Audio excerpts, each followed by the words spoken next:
جو آواز آپ تک پہنچ رہی ہے یہ مؤثر ہے. اصل کے میری زبان ہے, میری گفتگو ہے, لیکن ان واسطوں کے ذریعے سے آپ تک پہنچ رہی ہے.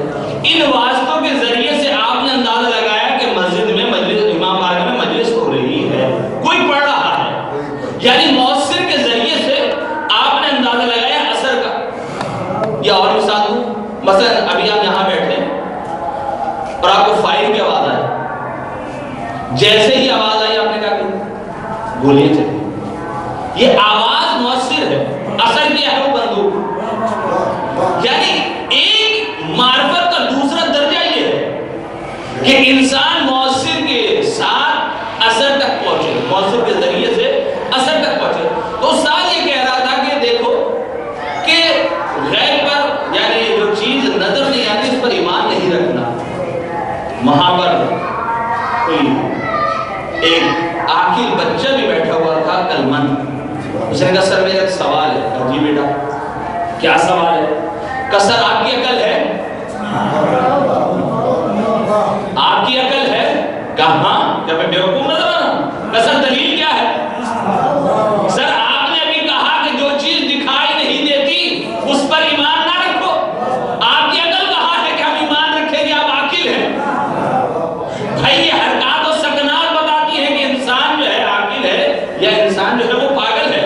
یعنی انسان کی مؤثر کے ذریعے سے اثر تک آپ پہنچ جاتے ہیں. تو عزیزان گرامی, بس ایک جو غائب ہے اس پر ایمان رکھنا ہے.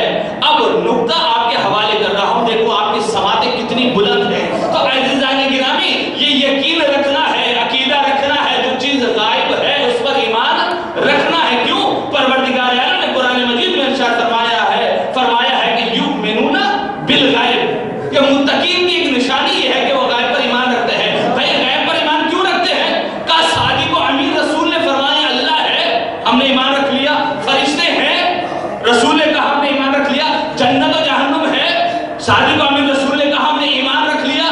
بھائی جو صادق و امین غیب کے بارے میں بتاتا رہا, ایمان رکھ لیا, اور جن کو اٹھا کے دکھاتا رہا.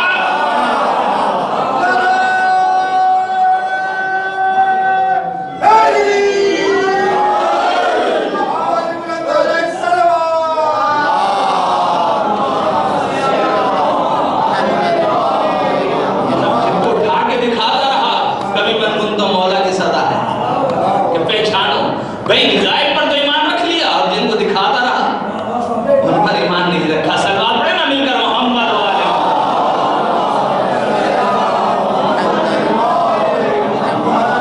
میں اور دلیل دیتا جاؤں کہ انسان غائب پر ایمان رکھے, اور جب تک غائب پر ایمان نہ ہو تو انسان کا ایمان مکمل نہیں ہے. غائب پر ایمان رکھنا ضروری ہے. آپ کے وجود میں خود دلیل ہے.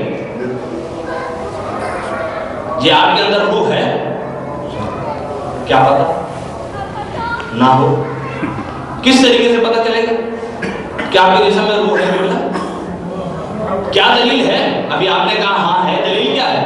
کہا یہ جو آپ کے ہاتھ ہل رہے ہیں, یہ جو آپ کی زبان ہل رہی ہے, یہ جو میرا سر ہل رہا ہے, یہ آپ کا جسم جو حرکت کر رہا ہے, یہ دلیل ہے کہ آپ کے جسم میں روح موجود ہے. اگر روح کو نکال دیا جائے تو جسم بیکار ہے.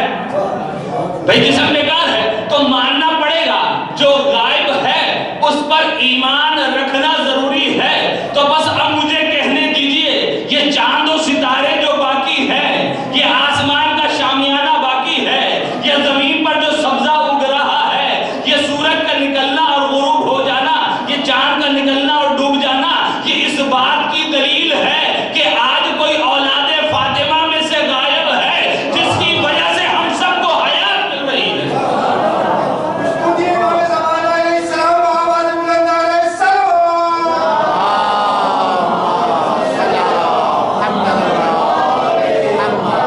معرفت کے دو درجے بتا دی جو خواجہ نصیرالدین طوسی نے بیان کی, 4 بیان کیے ہیں. پہلا درجہ تقلیدی جس پہ ہم قائم ہیں.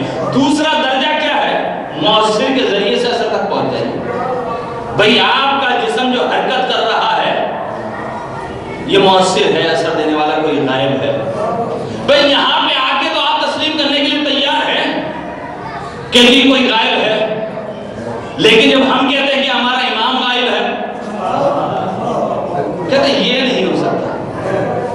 بھئی اللہ ہے کسی نے دیکھا ہے اللہ کو؟ فرشتے ہیں کسی نے دیکھا ہے آج تک؟ جن ہیں کسی نے آج تک دیکھا ہے کہ کیسی ان کی شکلیں ہیں؟ جنت و جہنم ہے کسی نے دیکھا ہے؟ لیکن ایمان ہے غائب پر. تو اسی طریقے سے امام زمانہ غائب ہے. اب اس کے اوپر دلیل لانا کہ واقعی امام ہے، خود آپ کے وجود میں ہے، خود آپ کے وجود میں ہے. روح نہیں، جسم ہے. اب دو ہی چیزیں، ایک تو روح ہے، ایک جسم. اس بحث میں آگے جا نہیں چاہتا کہ انسان کے جسم میں جو طاقت ہے، روح ہے، روح کا نام کیا ہے، اس روح کی قسمیں کتنی، اس میں بحث میں جانا نہیں چاہتا. بہرحال روح ہے، بالکل ہے. دلیل کیا ہے؟ یہ بدن کی حرکت کر رہا ہے. اسی طریقے سے موصل کے ذریعے سے اثر کی طرف جا رہے ہیں. ابھی پروردگار عالم نے اپنا خلیفہ بنانا ہے زمین پر. پہلے رہنما کو بھیجا ہے، پھر راہ رو کو بھیجا ہے. اسی طریقے سے آخر میں آ کر پیغمبر نے کہا دو چیزیں تمہارے درمیان چھوڑے جا رہا ہوں، ایک قرآن اور ایک اہل بیت. اب یہ دونوں ساتھ رہیں گے جب تک دنیا باقی ہے. قرآن بھی ہے اور اس کا ساتھ اہل بیت کا ہونا بھی ضروری ہے. اور السلام علیکم. یہ دلائل جو ہے، یہی یہ جو سورج نکل رہا ہے، یہ جو چاند نکل رہا ہے، یہ سبزہ اگ رہا ہے، یہ دن اور رات کا آنا، یہ خود دلیل ہے کہ کوئی ہے جو ان کو حیات دے رہا ہے. کیوں؟ اس وجہ سے کہ یہ واسطہ خیر ہے، یہ پروردگار عالم کے مظہر ہیں. دلیل آپ کے وجود میں کیا ہے؟ حشام، آپ نے اکثر نے نام سنا ہوگا، امام صادق آل محمد علیہ السلام شاگردوں میں سے ہے. وہ دیکھ رہے ہیں کہ شخص لوگوں کو بیوقوف بنا رہا ہے، اور لوگوں کو بیوقوف بنانا بہت آسان ہے. دو چار میں بھی باتیں آپ سے کر دوں اور جو واقعہ آپ کے ساتھ پیش آئی علم تو بہت زیادہ. جب کیڑے مکوڑے بنا کے آپ کو تعویذات دے دوں اور آپ کے کام ہو جائے تو آپ بڑا تعویذ کام کرتا ہے کہ مولانا. یعنی جو شیطانی چیزیں ہیں ان کی طرف انسان بڑی تیزی سے بڑھتا ہے اور شیطان بڑے کام بھی کرواتا ہے تاکہ اپنا بندہ بنانے کے لیے. بہرحال اب وہ بیوقوف بنا رہا تھا لوگوں کو کہ کوئی جو ہے بس اللہ ہے اور کوئی واسطہ نہیں ہے، کوئی کچھ نہیں ہے، کوئی امام نہیں ہے، کوئی رہبر نہیں، کوئی رہنما نہیں ہے. لوگوں کو بیوقوف بنا رہا تھا. حشام نے جب یہ دیکھا لوگ جو اس کے پاس جا رہے ہیں، اس کی باتیں سن رہے ہیں، یہ بھی اندر آ گیا اور اندر آ کے آگے سب میں آ کے جب انہوں نے گفتگو سنی تھی تو لوگ واقعی اس کی گفتگو سے محظوظ ہو رہے ہیں، لطف اندوز ہو رہے ہیں. حشام نے کہا میرا بھی ایک سوال ہے. کہا کیا ہے سوال ہے؟ بیان کرو. کہا آپ جواب دیں گے؟ کہا ہم جواب دیں گے. ہم اس لیے تو بیٹھ گئے کہ آپ امامت کا انکار کر رہے ہیں کہ کوئی نہیں ہے، بس خدا ہے، اس کے علاوہ کوئی نہیں ہے، کوئی واسطہ فیض ہے نہیں. آپ کی آنکھیں ہیں. یہ کیسے سوال ہے تمہارا؟ میرا سوال ہے، آپ بتائیں، جواب دیں. ہیں آنکھیں؟ کہا ہاں ہیں. کیا کام کیا لیتے ہیں؟ ان سے دیکھتا ہوں. کہا آپ کے کان بھی ہیں؟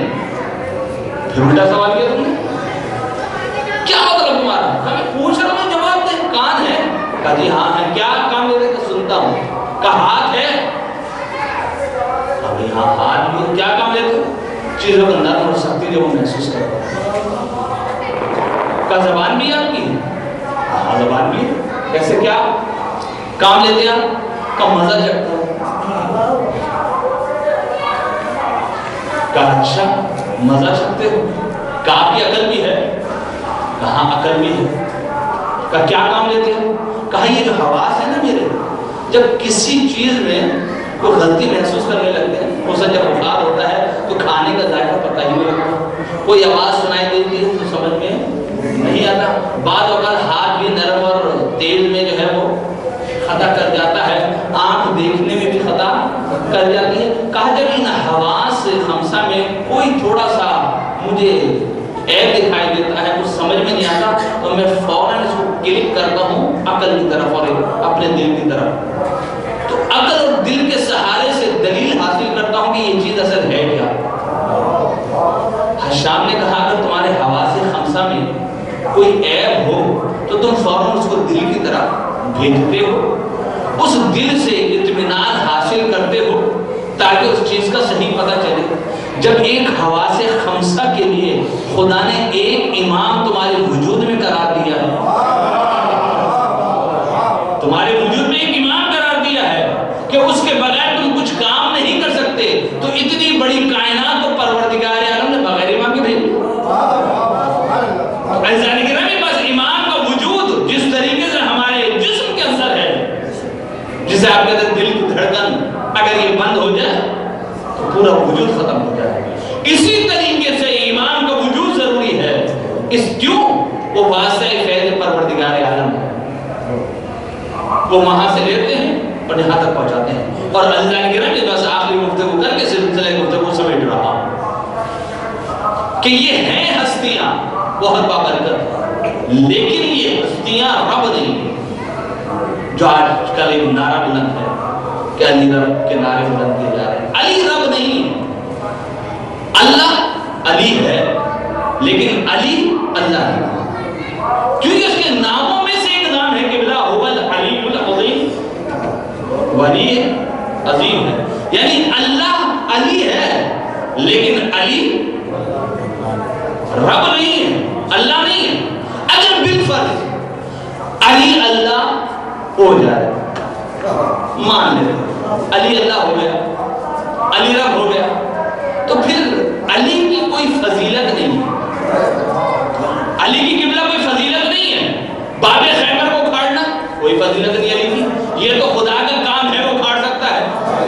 ایک جگہ سے 40 جگہ موجود ہونا علی کی کوئی فضیلت نہیں ہے، اللہ تو ہر جگہ موجود ہے۔ بھئی یہ تو کوئی فضیلت نہیں ہے نا، دیوارے کعبہ میں شک پڑ گیا، یہ تو کوئی دلیل نہیں ہے علی کے لیے، کوئی فضیلت نہیں ہے۔ کیوں؟ اللہ کا کام ہی یہ ہے جس میں بھی آواز پیدا کرتے، جس کو میں بھی دڑاڑ کرتے، تو علی کی کوئی فضیلت نہیں ہے۔ یا علی کی بہت ساری اور آپ فضیلتیں بیان کرتے ہیں، تو پھر تو علی کی کوئی فضیلت نہ رہی نا کہ سورج کو پلٹا دیا، کوئی وہاں سے وہاں فوراً پہنچ گئے، ایک رکاب سے دوسرے رکاب میں پیر رکھا، قرآن ختم کر دیا، یہ تو علی کی فضیلت ہی نہیں۔ کیوں؟ یہ تو ساری فضیلتیں اللہ کی ہیں۔ جب اللہ کی فضیلت ہے تو علی اللہ ہے، جب علی اللہ ہو گیا تو علی کی کوئی فضیلت نہیں ہے۔ اور جو یہ کہتے ہیں نا کہ علی اللہ ہے، خدا کی قسم وہ ہم سادات کے دشمن ہیں، وہ ہم سادات کے دشمن ہیں۔ ہمارے جد امجد کا نام علی، تو جب وہ علی کو رب بنا رہے ہیں تو آپ سورہ قل هو اللہ احد کا کریں گے کیا قرآن میں کہ قل هو اللہ احد کہہ دو کہ اللہ ایک ہے، وہ بے نیاز ہے، لم یلد ولم یولد، نہ اس کا کوئی باپ ہے نہ اس کا کوئی بیٹا ہے۔ تو علی کا کوئی باپ ابو طالب نہیں ہے، علی کے کوئی بیٹے حسن حسین نہیں ہے۔ جاگو خدا کی قسم، بھئی قل هو اللہ احد کو قرآن سے نکال دیجئے۔ اگر ایک سورے کو نکال دیا تو قرآن مکمل نہیں ہوتا، اور ایمان سے ہو جائے گی قبلہ عبد و خالد، تو ماننا پڑے گا کہ یہ نعرہ بلند کرتے ہیں کہ علی رب ہے، علی اللہ ہے، وہ ہم سادات کے دشمن ہیں، قاتل ہیں، وہ علی کے فضائل کے قاتل ہیں۔ جا کے آپ سورہ قل هو اللہ کے بعد جا کے سوچئے گا کہ قل هو